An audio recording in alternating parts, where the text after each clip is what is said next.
Z dynasty. Movie start होती है और हम कुछ कुंफू वॉरियर्स को देखते हैं जो कि बादलों में उड़ रहे थे। इस जगह का नाम किंग यॉन था, जिनके अंदर बहुत सारे कुंफू स्कूल्स थे और ये सभी लोग एक स्कूल के स्टूडेंट थे। यहाँ पर हम जेंग नाम के लड़के को देखते हैं। जेंग भी इस स्कूल का एक स्टूडेंट था, लेकिन जेंग काफी कमजोर था। वो अपने सीनियर्स की तरह पावरफुल नहीं था, लेकिन जेंग दिल का साफ इंसान था, तभी इसके सीनियर्स इसको पसंद करते थे और जेंग सभी लोगों के लिए खाना भी बनाता था। इन सब में एक टियन नाम की लड़की भी थी जो कि इसके मास्टर की बेटी थी और शायद जेंग टियन को पसंद करता था, लेकिन टियन उसको अपना भाई समझती थी और हमेशा उसका ख्याल रखती थी। और अब डिनर के वक्त सब लोग बैठे जेंग से बात कर रहे थे क्योंकि 10 साल हो गए थे। जेंग अभी तक अच्छा कुंफू वॉरियर नहीं बन सका था। टियन हमेशा जेंग की ट्रेनिंग में उसकी मदद करती थी। वो जेंग से कहती थी कि उसको सारा ध्यान लगाकर अपनी एनर्जी को बाहर लाना होगा, लेकिन जेंग कभी फोकस नहीं कर पाता था। वो टियन की ब्यूटी की वजह से डिस्ट्रैक्ट हो जाता था। तभी जेंग को याद आता है कि आज से 10 साल पहले इसी दिन इसके पेरेंट्स को मार दिया गया था। ये सुनकर टियन जेंग को उसके विलेज लेकर जाती है। जेंग उसको बताता है कि 10 साल पहले जब वो अपने घर वापस जा रहा था तो उसने देखा था कि उसके विलेज के पास बिजली का एक घेरा बना हुआ था।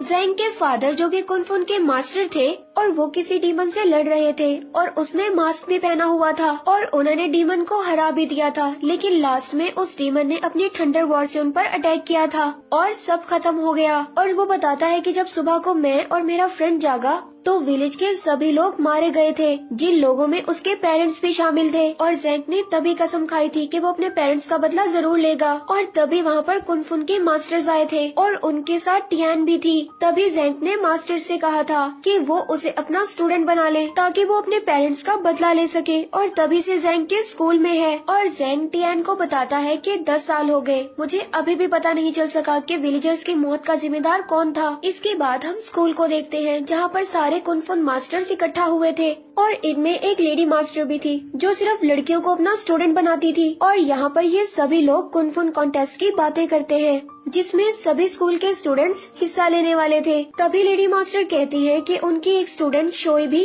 इस कंपटीशन में हिस्सा लेगी और उसे जीतने से कोई भी नहीं रोक सकता। और अब रात को सभी स्टूडेंट चुपके से शोई की ट्रेनिंग देखने जाते हैं। शोई बहुत ही ज्यादा प्यारी थी, लेकिन बहुत ज्यादा लोगों की वजह से जेंग शोई के सामने आकर गिर जाता है और यहाँ पर शोई जेंग को पनिश करने के लिए कुछ खुजली वाले इंसेक्ट्स को छोड़ देती है। और रात को टियन जेंग की बॉडी पर एक ऑयल लगाती है जिससे जेंग की खुजली कम हो जाती है। और ये ऑयल बहुत ही मुश्किल से मिलता था, लेकिन टियन फिर भी इसको ढूंढ लाई थी। और अब जेंग ये समझता है कि शायद टियन भी उसको पसंद करती है। और अब अगले दिन जेंग एक नदी पर जाता है और वहाँ पर जाकर किसी को आवाज लगाता है और उस नदी में से एक बड़ा सा ड्रैगन बाहर निकलता है। जेंग कभी कभार इस ड्रैगन से मिलने आता था और इसके लिए बहुत सारा खाना भी लाता था। जेंग अब उस ड्रैगन को बताता है कि वो टियान के सामने उसको सब कुछ बताना चाहता है कि वो उसको पसंद करता है। और नेक्स्ट सीन में हम देखते हैं कि टियान जेंग को अपने फादर की कुनफुन बुक्स लाकर देती है क्योंकि वो चाहती थी कि कॉन्टेस्ट से पहले जेंग भी एक अच्छा कुनफू वॉरियर बन जाए। और इसके बाद जेंग अपनी ट्रेनिंग कर रहा था,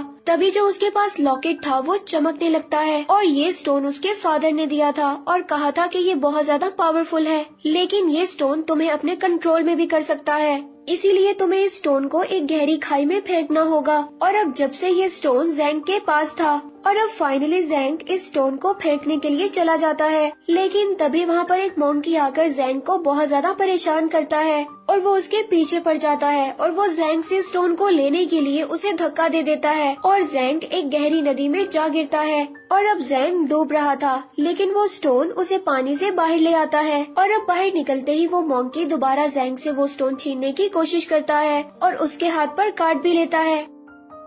और अब जेंग की बाजू से जो खून निकल रहा था वो स्टोन उसको जज़ब करने लगता है और तभी नदी की गहराई से एक मिस्टीरियस स्टिक बाहर निकलती है और जेंग का स्टोन इस स्टिक में जाकर मिल जाता है, जिससे एक बहुत ही ज्यादा पावरफुल स्टिक तैयार हो जाती है। और ये लोग शायद इसको ब्लड सर्किंग बीट भी कहते हैं। और सभी मास्टर भी इस इंसिडेंट को दूर से देख रहे थे और वो आपस में बात करते हैं कि शायद फिर से ब्लड सर्किंग बीट अपीयर हुई है और अब घोस्ट किंग इसे लेने जरूर आएगा। और दूसरी तरफ यहाँ पर हम घोस्ट किंग और कुछ डीमंस को देखते हैं और अब घोस्ट किंग अपने एक साथी को इस स्टिक को लेने के लिए भेज देता है। फिर से वो मैजिकल स्टिक जेंग के पास आ जाती है और वो मोंकी को दलदल में धंसने से बचाता है, जिससे वो मोंकी अब जेंग को परेशान करना बंद कर देता है। और अब इसके बाद एक अनजान लड़की जैंग पर अटैक करती है और उस मैजिकल स्टिक को चुराने की कोशिश करती है। तभी वहाँ पर शोई और टियान जैंग को बचाने के लिए आ जाती है और वो लड़की वहाँ से भाग जाती है। और तभी जैंग इस बात को नोटिस करता है कि जिस हाथ पर मोंकी ने उसको काटा था वो हाथ अब बिल्कुल ठीक था।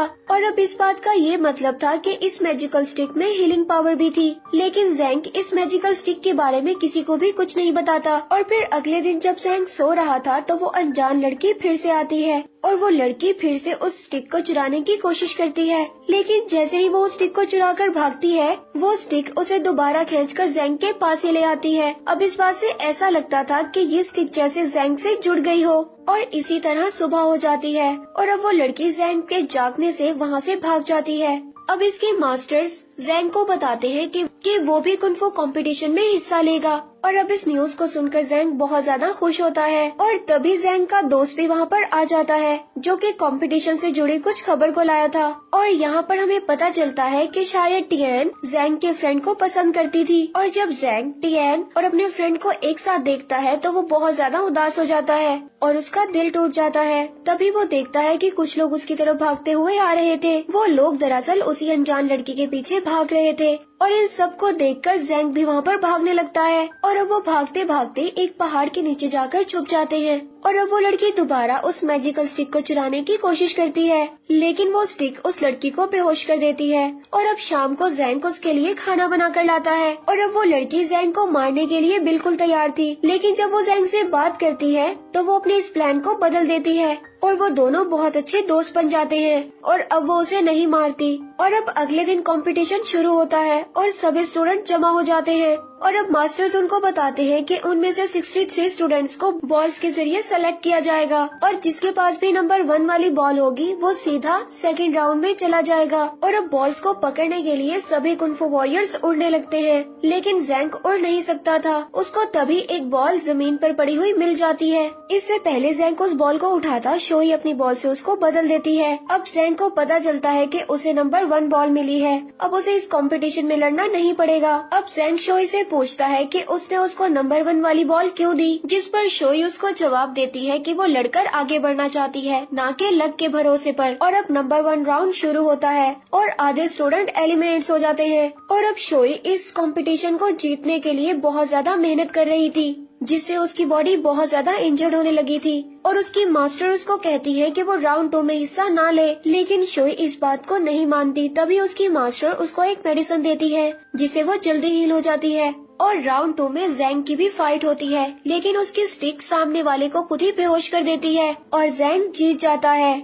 और रात को डिनर के वक्त जैंग को पता चलता है कि उसके और टियान के अलावा इनके स्कूल से कोई भी स्टूडेंट आगे नहीं जा सका। लेकिन वो सभी जैंग के लिए बहुत ज्यादा खुश थे। और अगले दिन कंपटीशन फिर स्टार्ट होता है। यहाँ पर जैंग की फाइट उसके फ्रेंड और शोई की फाइट टियान से होती है। यहाँ पर जैंग अपने फ्रेंड के साथ बहुत अच्छी फाइट करता है और उसको हरा देता है क्योंकि उसे लगता था कि जैंग ने अब तक अपनी मैजिकल पावर को छुपाया हुआ था और जैंग बिल्कुल भी कमजोर नहीं था।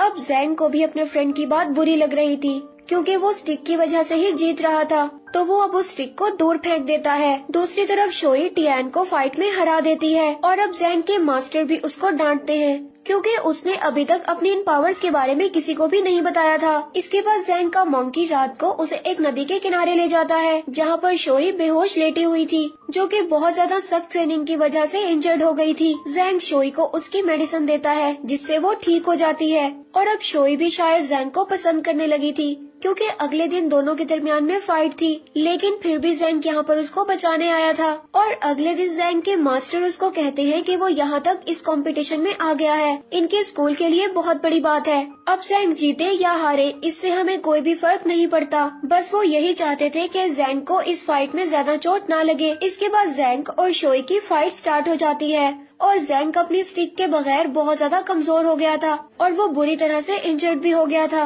लेकिन फिर भी वो हार मानने के लिए तैयार नहीं था। और अब शोई उस पर दोबारा अटैक करती है और यहाँ पर जैंग की स्टिक दोबारा उसके पास आ जाती है जो कि जैंग बहुत ज्यादा इंजर्ड हो गया था। उस स्टिक के वापस आने की वजह से वो ठीक हो जाता है और अब वो शोई को फाइट में हराने लगता है। और उसके स्टिक को अब मास्टर भी पहचान लेते हैं कि ये ब्लड सर्किंग बीट है। आखिर में ज़ैंग इस फाइट को जीत ही गया था, लेकिन वो शोई को और ज्यादा इंजर्ड नहीं करना चाहता था, इसीलिए वो जानबूझकर हार जाता है। दूसरी तरफ हम उस लड़की को देखते हैं जो कि मैजिकल स्टिक को चुराने में बहुत ज्यादा नाकाम हो गई थी और अब घोस्ट किंग सभी डीमंस को अर्थ पर भेज देता है। और यहाँ पर सबसे पहले पपेट डीमन को देखते हैं जो कि कुंफू वॉरियर को अपने कंट्रोल में कर उसके सभी साथियों को मार देता है। उसके बाद दूसरा डीमन जो कि सभी को अपने अंदर अब्सॉर्ब कर लेता है। इसके बाद कुछ और डीमंस जो कि वहाँ पर सभी स्टूडेंट्स को मारने लगते हैं और यहाँ पर मास्टर्स को पता चलता है कि ज़ैंग इवल कुंफू का यूज कर रहा था और अब उसको मार देना चाहिए क्योंकि ये रूल्स के खिलाफ था और डेंजरस भी।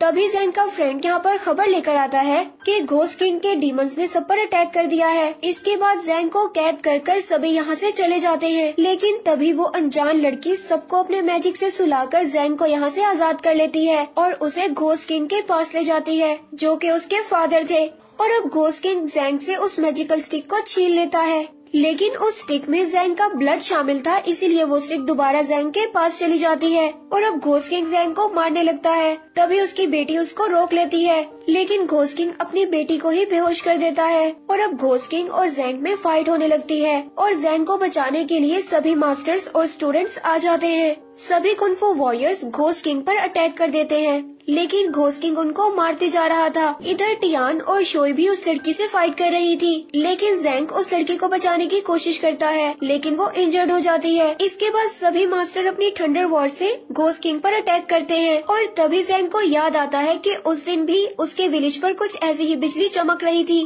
जब 10 साल पहले उसके पेरेंट्स और विलेजर्स की मौत हुई, जिसके बाद वो सभी मास्टर्स के साथ मिलकर घोस्ट किंग को हरा देता है। और घोस्ट किंग जाते हुए कहता है कि ज़ैंग के पास एक इवल वेपन है जो कि ज़ैंग को अपने कंट्रोल में कर तुम सबको मार देगी। इसके बाद सभी मास्टर ज़ैंग पर अटैक करते हैं, लेकिन ज़ैंग उन सबको हरा देता है। अब ज़ैंग को स्टिक के कंट्रोल में आकर पूरी तरह से इवल हो गया था और अब ज़ैंग को ये भी समझ आ गया था कि इन मास्टर्स में से किसी एक ने उसके पेरेंट्स को मारा था जो कि उसी दिन इनके गांव में इस ब्लड सर्किंग बीट को लेने आया था और वो अपने ही मास्टर को मारने जाता है, लेकिन टियान बीच में आ जाती है। अब टियान ज़ैंग को वापस लाने की कोशिश करती है और ज़ैंग टियान की बातों से दोबारा से अपने कंट्रोल में आ गया था और वो शोई के सामने जाकर कहता है कि वो उसे मार दे और लेडी मास्टर की बात सुनते हुए शोई उस पर अटैक कर देती है, लेकिन ज़ैंग का सीनियर मास्टर उसके आगे आकर ज़ैंग को बचा लेता है और खुद मारे जाते हैं। और अब लास्ट में शोई भी ज़ैंग को नहीं मारती और वो कहती है कि वो कहीं दूर चला जाए और अब ज़ैंग उस लड़की को लेकर वहाँ से चला जाता है जो कि घोस्ट की बेटी थी और शायद उसे स्टिक लेने आई थी और मूवी यहीं पर एंड हो जाती है।